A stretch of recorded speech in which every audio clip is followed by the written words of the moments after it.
من سيئات أعمالنا من يهدل الله فلا مضل له ومن يضلل فلا هادي له وأشهد أن لا إله إلا الله وحده لا شريك له وأشهد أن محمدا عبده ورسوله أما بعد فإن خير الحديث كتاب الله وخير الحدي حدي محمد صلى الله عليه وسلم وشر الأمور محدثاتها وكل محدثة بدعة وكل بدعة ضلالة وكل ضلالة في النار. فأعوذ بالله من الشيطان الرجيم. بسم الله الرحمن الرحيم. يا أيها الذين آمنوا اتقوا الله حق تقاته ولا تموتن إلا وأنتم مسلمون. يا أيها الناس اتقوا ربكم الذي خلقكم من نفس واحدة وخلق منها زوجها وبث منهما رجالا كثيرا ونساء واتقوا الله الذي تساءلون به والأرحام إن الله كان عليكم رقيبا. يا أيها الذين آمنوا اتقوا الله وقولوا قولا سديدا يصلح لكم أعمالكم ويغفر لكم ذنوبكم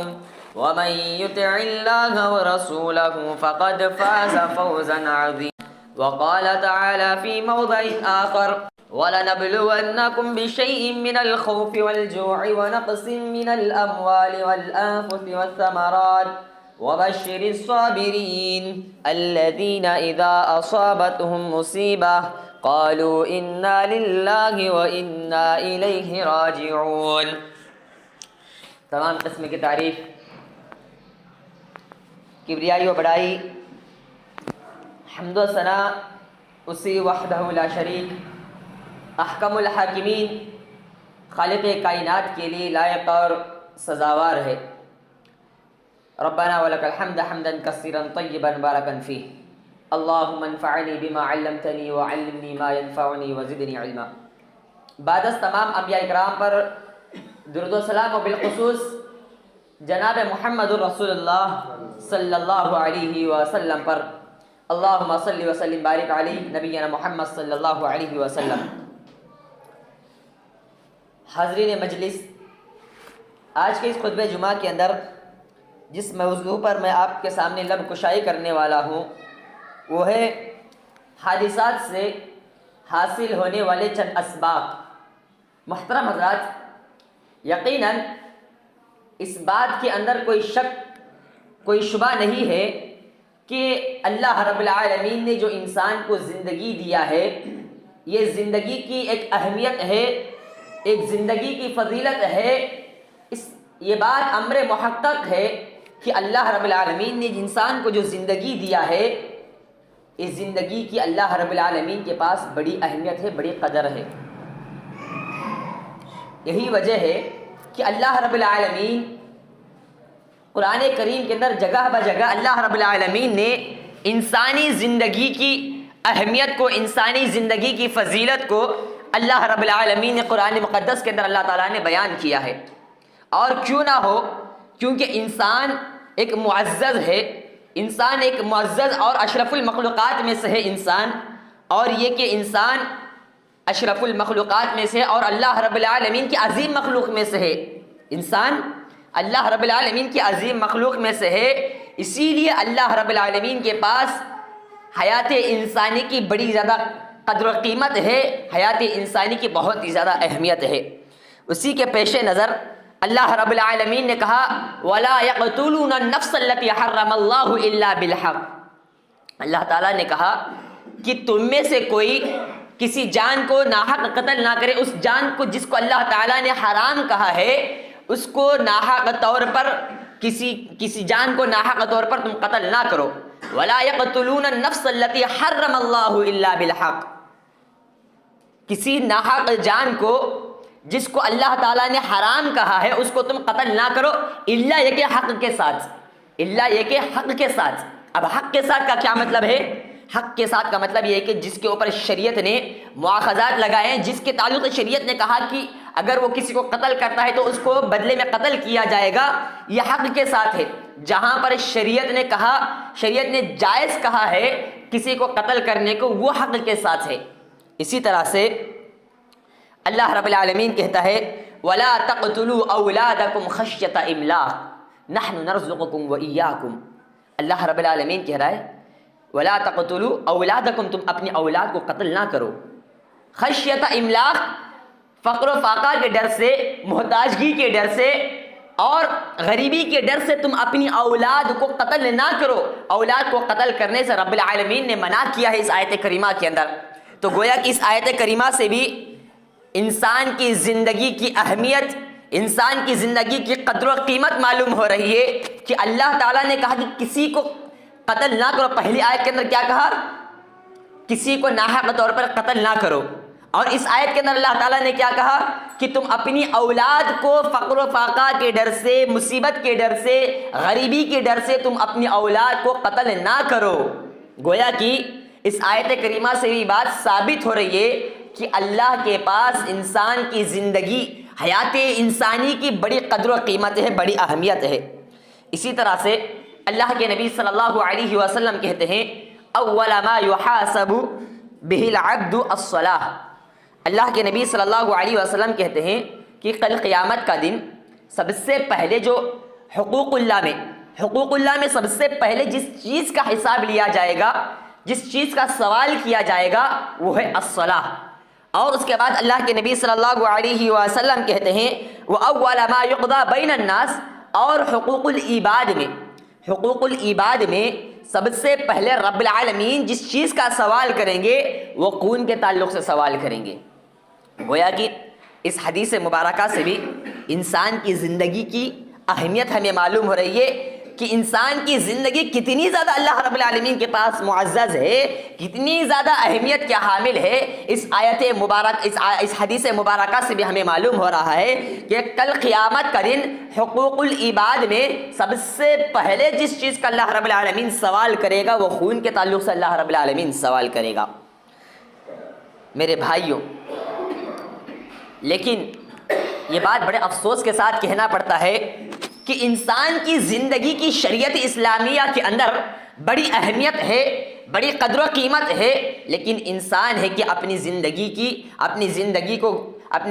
کو اہمیت نہیں دیتا ہے، اپنی زندگی کی قدر کو نہیں جانتا ہے۔ خود وہ اپنے ہاتھوں کے ذریعے سے اپنی زندگی کو ہلاکت میں ڈالتا ہے، اپنی جان کو ہلاکت میں ڈالتا ہے، اپنے آپ کو مصیبت میں ڈال لیتا ہے، جبکہ اللہ رب العالمین نے کلام مقدس کے اندر کیا کہا؟ وَلَا تَقْتُلُوا، اللہ تعالیٰ نے کیا کہا؟ تم اپنے جانوں کو اپنے ہاتھ کے ذریعے سے قتل نہ کرو۔ وَلَا تُلْقُوا بِأَيْدِيكُمْ إِلَى التَّهْلُكَةِ،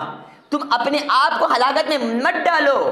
کیوں تم اپنے آپ کو ہلاکت میں ڈال رہے ہو؟ کیوں تم ایسی چیزوں کو، ایسے فعل کو سر انجام دے کر جو تمہارے لیے باعث مضر ہیں، جو تمہارے لیے باعث نقصان دہ ہیں، جو تمہاری زندگی کو برباد کرنے والے ہیں، ایسی چیزوں کو تم کیوں ترجیح دے رہے ہو؟ ایسی چیزوں کے اندر تم پڑھ کر، ایسی چیزوں کے اندر تم ملوث ہو کر کیوں اپنی زندگی کو برباد کر رہے ہو؟ میرے بھائیوں، یہ زندگی اللہ رب العالمین کی امانت ہے، یہ زندگی اللہ رب العالمین کی امانت ہے۔ امانت صرف یہ نہیں ہے کہ ہم کسی کے پاس جو ہے کچھ پیسہ رکھ دیے، بطور امانت، بطور ضمانت اس کے پاس کچھ پیسہ رکھ دیے، اور وہ پیسہ اگر اس پیسے کے اندر وہ خیانت کر رہا ہے تو وہ صرف خائن نہیں ہے، بلکہ اللہ کی دی ہوئی امانت زندگی کی شکل میں، حیات کی شکل میں اللہ تعالیٰ کی دی ہوئی نعمت کے اندر بھی کمی پیشی کرنا، نعمت کے اندر بھی خیانت کرنا، اللہ کی دی ہوئی زندگی کے اندر خیانت کرنا، یہ بھی ایک طرح کی امانت کے اندر خیانت ہے۔ گویا کہ انسان کی زندگی جو ہے ایک امانت ہے، یہ زندگی رب کی بندگی کے لیے اللہ رب العالمین نے دیا ہے، لیکن انسان جب اپنی ماں کے پیٹ سے اس دنیا کے اندر جب آتا ہے تو انسان بالکل بے بس رہتا ہے، بالکل انسان بے بس رہتا ہے، نہ اس کے پاس اپنے ہاتھ سے کچھ اٹھانے کی طاقت ہوتی ہے، نہ اپنی زبان سے اپنی ماں کی کچھ کہنے کی طاقت ہوتی ہے، اور جب انسان دنیا سے جاتا ہے، دنیا سے دار فانی سے الوداع کہتا ہے، تو اس وقت بھی انسان جو ہے بے بس رہتا ہے، ایک دم بے کس انسان رہتا ہے۔ جس طرح سے ماں کے پیٹ میں دنیا سے آیا تھا، وہ دنیا کے اندر آیا تھا جب وہ اپنی زبان سے بھوک لگنے پر کچھ نہیں کہہ سکتا تھا، خود اپنے ہاتھ سے کچھ نہیں اٹھا سکتا تھا، جب اس کی وفات ہو جاتی ہے، وفات ہونے کے بعد بھی انسان اپنے ہاتھ سے کچھ نہیں کر سکتا ہے، خود اپنا غسل نہیں کر سکتا ہے، خود اپنے اوپر کفن کا چادر نہیں ڈال سکتا ہے، انسان بے بس ہے، انسان بے کس ہے۔ میرے بھائیوں، یہ زندگی اللہ کی امانت ہے، اس زندگی کی قدر کیجیے۔ لیکن بعض لوگ ایسے ہیں، بعض نوجوان ایسے ہیں جو اس زندگی کے اندر خیانت کرتے ہیں اور حادثات کا شکار ہو جاتے ہیں، حادثات کا شکار ہوتے ہیں، کبھی کبھار حادثات کا شکار ہو جاتے ہیں۔ ہاں، اللہ یہ کہ کبھی اللہ رب العالمین اس حادثات کے ذریعے سے انسان کو آزمانا چاہتا ہے، کبھی اللہ رب العالمین ان حادثات کے ذریعے سے انسان کو آزمائش میں ڈالتا ہے کہ دیکھیں کہ میرا بندہ میرے اوپر کامل اعتماد رکھتا ہے، میری اس آزمائش کے اندر کھڑا اترتا ہے یا نہیں اترتا ہے۔ کبھی کبھار اللہ رب العالمین انسان کو مصائب سے، مشکلات سے، مصائب اور مشکلات سے دوچار کر اللہ رب العالمین آزماتا ہے، کبھی حادثات کا شکار بنا کر اللہ رب العالمین اس کو آزماتا ہے۔ لیکن بہت سارے لوگ ایسے ہیں، جب اللہ رب العالمین آزماتا ہے تو اللہ کی آزمائش کے اندر کھڑے اترنے کے بجائے لوگوں کے پاس شکوے اور گلے کرنے لگتے ہیں، اپنی زبان کے اوپر ایسے الفاظ لاتے ہیں، اپنی زبان سے ایسے الفاظ صادر کرتے ہیں جو نازیبہ الفاظ ہیں، جو اللہ رب العالمین کے لیے سازگار نہیں ہوتے ہیں۔ ایسے الفاظ وہ اپنی زبان سے کہتے ہیں کہ اللہ کو مصیبت دینا ہی تھا تو ہم کو کیوں اللہ تعالیٰ نے مصیبت دیا؟ دنیا کے اندر لاکھوں لوگ ہیں، ان کو اللہ تعالیٰ نے مصیبت نہیں دیا، ان کو اللہ تعالیٰ نے حادثے سے شکار نہیں کیا۔ میرے بھائیوں، کبھی کبھار اللہ رب العالمین آزماتا ہے، اور یہ آزمائش یہ قانون ربانی ہے، یہ اللہ رب العالمین کی جانب سے ایک آزمائش ہے، اور یہ اللہ رب العالمین کا امتحان ہے، جس امتحان کے لیے ہمیں اور آپ کو تیاری کرنا ہے، اس امتحان کے اندر ہمیں اور آپ کو کھڑا اترنا ہے۔ اللہ رب العالمین نے سورہ ملک کے اندر کیا کہا؟ لِيَبْلُوَكُمْ أَيُّكُمْ أَحْسَنُ عَمَلًا الَّذِي خَلَقَ الْمَوْتَ وَالْحَيَاةَ لِيَبْلُوَكُمْ أَيُّكُمْ أَحْسَنُ عَمَلًا۔ موت اور زندگی کو اللہ رب العالمین نے اس لیے پیدا کیا تاکہ ہم تمہیں آزمائیں۔ لِيَبْلُوَكُمْ أَيُّكُمْ أَحْسَنُ عَمَلًا، تم میں سے نیک اعمال کون کرنے والا ہے، نیک اعمال کے اعتبار سے کون زیادہ بہتر ہے، یہ آزمانے کے لیے اللہ رب العالمین نے حیات اور موت کو، زندگی اور موت کو اللہ رب العالمین نے پیدا کیا ہے۔ میرے بھائیوں، آئے دن ہم حادثات کو دیکھتے ہیں، حادثات کو ہم دیکھ رہے ہیں، ہماری ان آنکھوں سے ہم اپنے ہونے والے حادثات کو ہم دیکھ رہے ہیں، لیکن اس کے باوجود بھی انسان اپنی زندگی کے اندر تبدیلی نہیں لاتا ہے، انسان اپنی زندگی کے اندر تبدیلی نہیں لاتا ہے، حادثات کو دیکھ رہا ہے، کبھی کوئی حادثہ، کبھی کوئی سانحہ پیش آ گیا، کبھی کوئی انسیڈنٹ پیش آ گیا، انسان دیکھ رہا ہے، انسان اپنے کانوں کے ذریعے سے سن رہا ہے، اس کے باوجود بھی انسان خواب غفلت کے اندر پڑا ہوا ہے، اس کے باوجود بھی انسان اللہ سے دور ہوا ہے، اس کے باوجود بھی انسان اپنے آپ کو مسجد سے نہیں جوڑ رہا ہے، اس کے باوجود بھی انسان کا تعلق مسجد سے نہیں ہے، انسان کا تعلق مسجد سے نہیں ہے، انسان کا تعلق اپنے رب سے دور ہو گیا ہے، انسان کا تعلق اپنے رب سے بہت زیادہ کوسوں دور ہو گیا، انسان اپنے رب سے اتنا زیادہ انسان دور ہو گیا ہے، مسجد میں آنے کو بھی اس کا دل گوارا نہیں کرتا ہے۔ میرے بھائیوں، یہ حادثات ہمیں اور آپ کو اسباق دے رہے ہیں کہ آئے خواب غفلت کے اندر پڑے ہوئے انسان، آئے دنیا کو سب کچھ سمجھنے والے انسان، تو ان حادثات کو دیکھ رہا ہے، حادثات کو اگر دیکھ کر بھی اگر تو عبرت نہ حاصل کرے، ان حادثات کو دیکھ کر بھی اگر تو اسباق نہ حاصل کرے، حادثات کو دیکھ کر بھی اگر تو اپنی زندگی کو تبدیل نہ کرے، تو تجھ سے بڑا بیوقوف انسان، تجھ سے بڑا اور کوئی پاگل انسان نہیں ہو سکتا ہے۔ میرے بھائیوں، حادثات کو دیکھنے کے بعد انسان پگھل جانا چاہیے، حادثات کو دیکھنے کے بعد انسان کا دل نرم ہو جانا چاہیے، حادثات کو دیکھنے کے بعد انسان اپنی زندگی کو تبدیل کر لے، یہ ہوتا ہے عقل مند انسان، نہ کہ وہ عقل مند انسان ہے جو حادثات کو دیکھنے کے بعد بھی اپنی وہی رویے پر، اپنی وہی روش پر اڑے رہے جو وہ پہلے کرتے آ رہا تھا۔ حادثات سے حاصل ہونے والے چند اسباق، نمبر 1، حادثات کے ذریعے سے انسان کا گھمنڈ ٹوٹ جاتا ہے، انسان کا گھمنڈ ٹوٹ جاتا ہے حادثات کی وجہ سے، انسان اپنے آپ کو سب کچھ سمجھتا ہے، میں ہی ہوں، اس دنیا کے اندر میں ہی ہوں، میرے سے اچھا اور کوئی گاڑی چلانے والا نہیں ہے، میرے سے اچھا کوئی اور جو ہے طیارہ اڑانے والا نہیں ہے، میرے سے اچھا کوئی اور جو ہے کار چلانے والا نہیں ہے، میرے سے اچھا کوئی اور خوبصورت اس دنیا کے اندر نہیں ہے، میرے سے اچھا ٹھاٹ بھاٹ کا کپڑا پہننے والا، اپنے جسم کو اچھے کپڑے کے ذریعے سے 10,000 15,000 5,000 کے کپڑے پہننے کے علاوہ میرے علاوہ کوئی اور کسی کے پاس اتنی استطاعت نہیں ہے کہ وہ 5,000 10,000 کا کپڑا اپنے بدن کے اوپر زیب تن کرے، اپنے آپ کو اس کپڑے سے ملبوس کرے۔ انسان یہ سمجھتا ہے، انسان کی عقل کھا جاتی ہے، انسان کی عقل مفقود ہو جاتی ہے، انسان تکبر میں آ کر، انسان گھمنڈ میں آ کر اپنے آپ کو ہی سب کچھ سمجھتا ہے۔ لیکن جب حادثے کا شکار ہوتا ہے تو تب معلوم ہوتا ہے کہ انسان کا جو گھمنڈ تھا، انسان کا گھمنڈ چکنا چور ہو گیا ہے، انسان کا گھمنڈ ٹوٹ جاتا ہے۔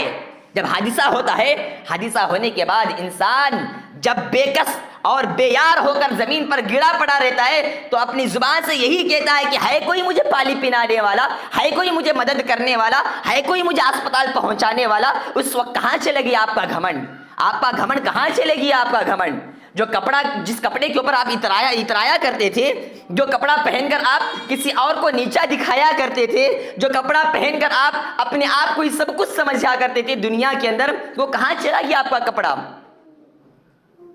خدا نہ خواستہ اگر اس سانحہ کے اندر، اس انسیڈنٹ کے اندر اگر آپ کی وفات ہو گئی تو اس وقت آپ کا کپڑا کہاں چلا گیا؟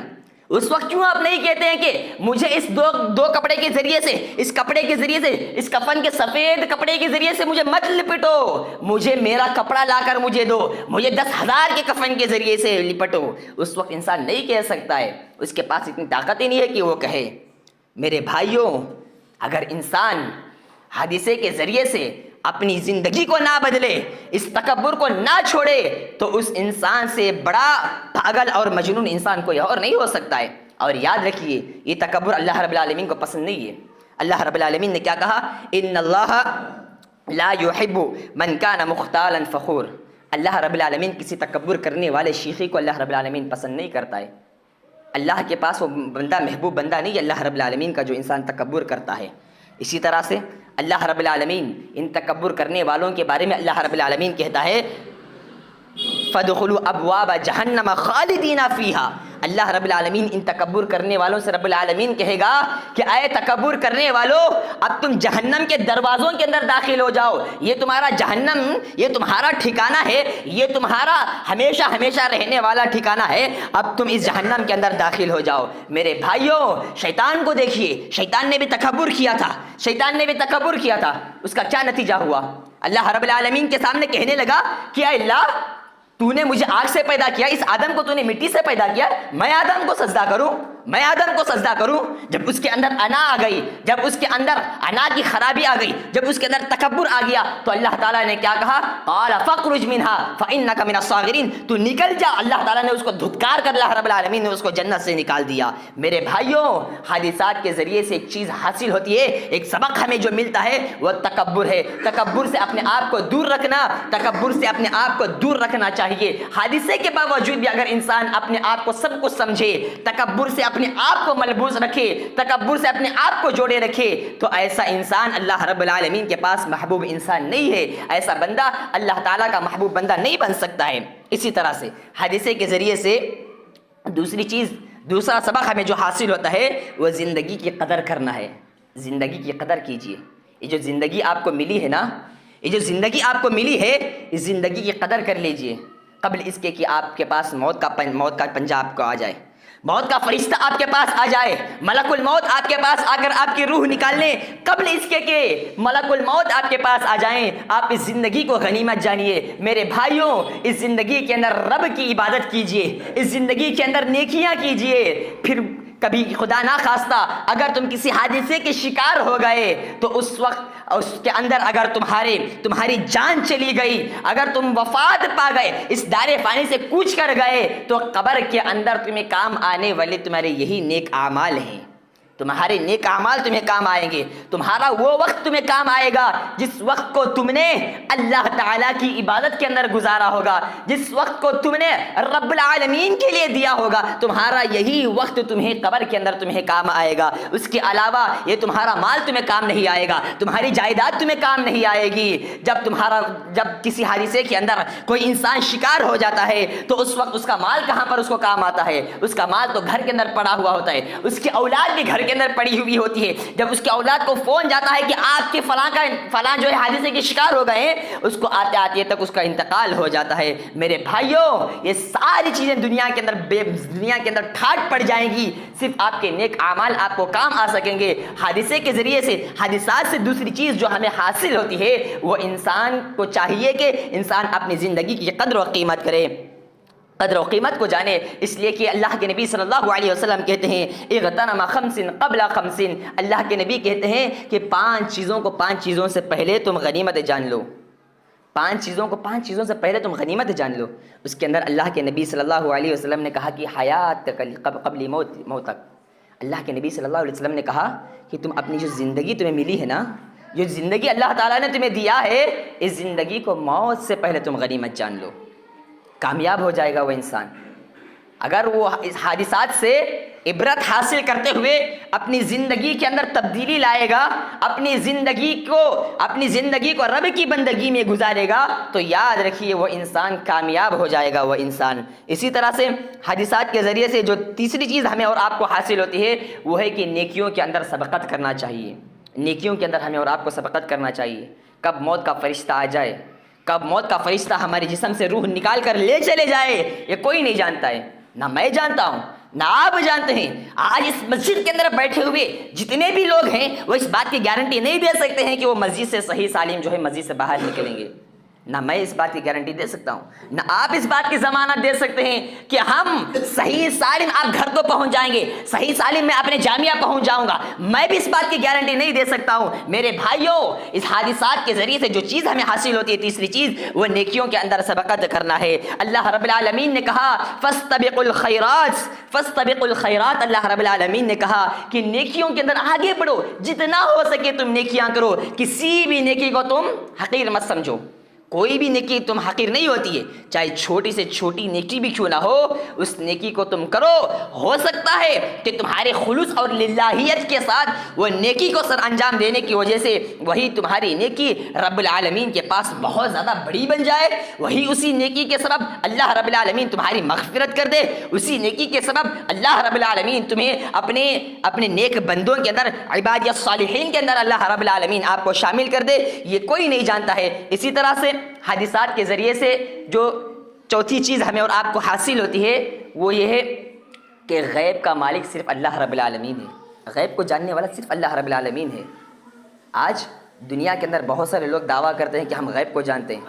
ہم عالم الغیب ہیں، ہم جان لیں گے کہ فلاں وقت میں بارش ہونے والی ہے، بادل کو دیکھا کیا کہہ دیتے ہیں کہ فلاں وقت میں بارش ہوگی یہاں پر۔ ارے یہ سائنٹسٹ ہے نا، یہ تو آج کے دور کی پیداوار ہے، لیکن قرآن کریم کو دیکھیے، قرآن کریم کے اندر ہر چیز کا حل ملے گا آپ کو۔ غیب کو جاننے والا صرف اللہ رب العالمین ہے۔ ہاں، کچھ امر محقق ایسے ہوتے ہیں جس کی بنیاد پر انسان کہہ دیتا ہے کہ بارش ہونے والی ہے، اور خدا کو اللہ نہ کرے وہاں پر بارش ہو بھی جاتی ہے، تو اس کا مطلب یہ نہیں کہ آپ جو ہے عالم الغیب بن گئے۔ عالم الغیب جاننے والا صرف اللہ رب العالمین ہے۔ اگر آپ عالم الغیب ہیں، اگر آپ اپنے آپ کو عالم الغیب کا دعویٰ کرتے ہیں، تو روکیے جو انسیڈنٹس ہو رہے ہیں، جو ایکسیڈنٹ ہو رہے ہیں، ان کو روکیے،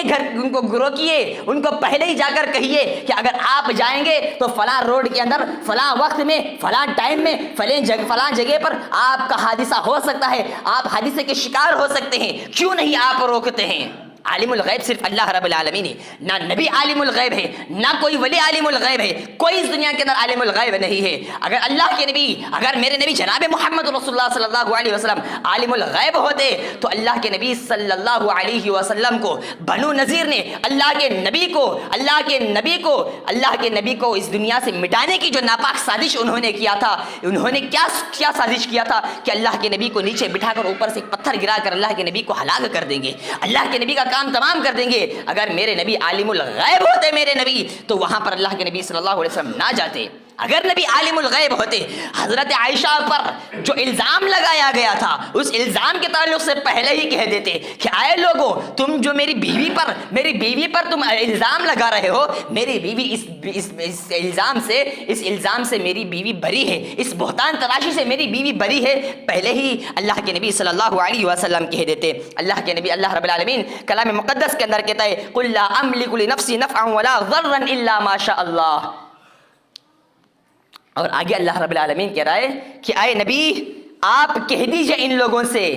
اگر میں عالم الغیب ہوتا لَاسْتَكْثَرْتُ مِنَ الْخَيْرِ، میں اپنے لیے بہت بھلائیاں میں اپنے لیے اکٹھا کر لیتا۔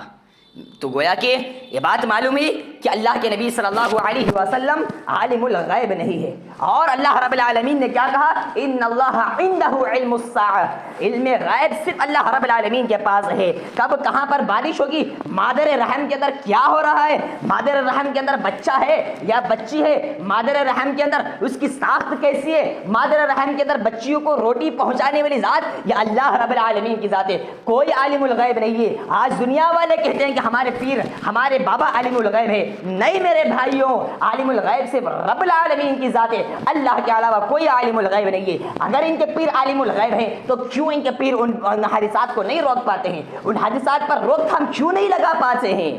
گویا کہ معلوم یہ ہوا کہ یہ لوگ عالم الغیب نہیں ہیں، ان کے پاس اتنی طاقت نہیں ہے کہ وہ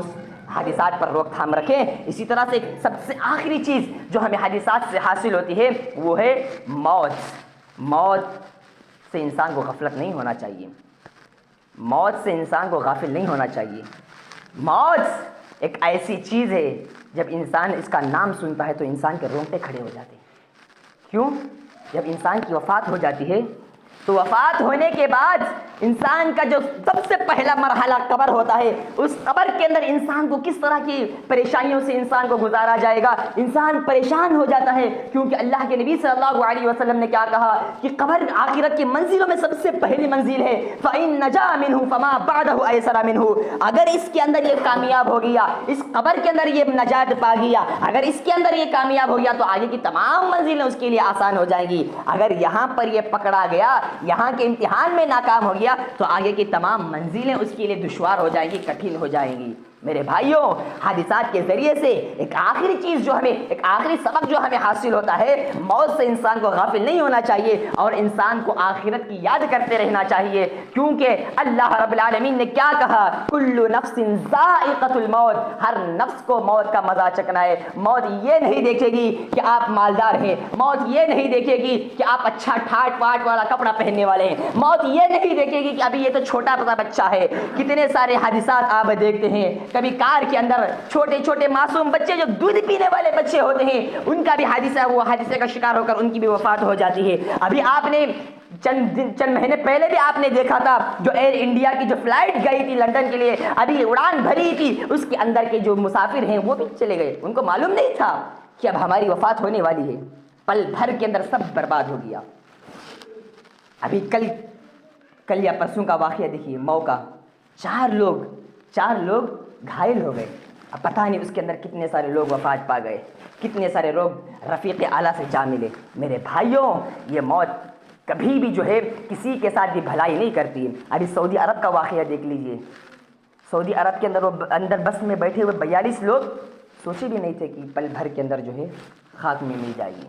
پل بھر کے اندر ان کی بس ٹکرا جائے گی، ایک لاری سے، ایک کنٹینر سے ٹکرا جائے گی اور اس بس کے اندر آگ لگ جائے گی۔ انہوں نے سوچا بھی نہیں تھا میرے بھائیوں، موت کبھی بھی آ سکتی ہے، موت کسی کے اوپر رحم نہیں کرتی ہے۔ میرے بھائیوں، عقل مند انسان وہی ہے جو موت کی تیاری کرے، ان حادثات کو دیکھ کر عبرت حاصل کرے، ان حادثات کو دیکھ کر آخرت کی تیاری کرے، موت کے بعد کام آنے والی زندگی جو اصل زندگی ہے، جو دار القرار ہے، جو دار امتحان، جو دار القرار ہے، اس کی تیاری کرنے والا انسان حقیقی انسان ہے، اس کی تیاری کرنے والا انسان حقیقت میں کامیاب انسان ہے، اس کی تیاری کرنے والا انسان حقیقت میں عقل مند انسان ہے۔ اللہ تعالیٰ نے کہا اقترب للناس حسابهم وهم فی غفلۃ معرضون، لوگوں کے حساب و کتاب کا وقت قریب آ رہا ہے، انسان ہے کہ خواب غفلت کے اندر پڑا ہوا ہے۔ میرے بھائیوں بس میں یہی کہوں گا کہ یہ جو حادثات ہیں یہ حادثات ہمیں اسباق دے رہے ہیں، یہ حادثات ہمیں بلا کر کہہ رہے ہیں کہ اے خواب غفلت کے اندر پڑے ہوئے انسانوں، اے خواب خرگوش کی نیند کے اندر سونے والے انسانوں، ان حادثات سے عبرتیں حاصل کرو، ان حادثات کے ذریعے سے اپنی زندگیوں کو تبدیل کرو، ورنہ اگر تم اپنی ہی روش پر باقی رہے تو کبھی بھی تم بھی حادثات کا شکار ہو سکتے ہو، اور حادثات کے بعد جو تمہیں مسئلہ پیش آئے گا وہ تمہارے لیے بہت زیادہ کٹھن ہوگا۔ حادثات کے اندر اگر تمہاری وفات ہو گئی تو تم اس کے بعد وفات کے بعد جو تمہاری زندگی شروع ہوگی تم اس کے لیے تیاری نہیں کیے ہوگے تو تم وہاں پر افسوس کرو گے۔ دعا ہے رب العالمین سے کہ رب العالمین ہم تمام کو حادثات کے ذریعے سے عبرتیں حاصل کرنے کی توفیق عطا فرمائے، آمین۔ والسلام علیکم و رحمۃ اللہ وبرکاتہ۔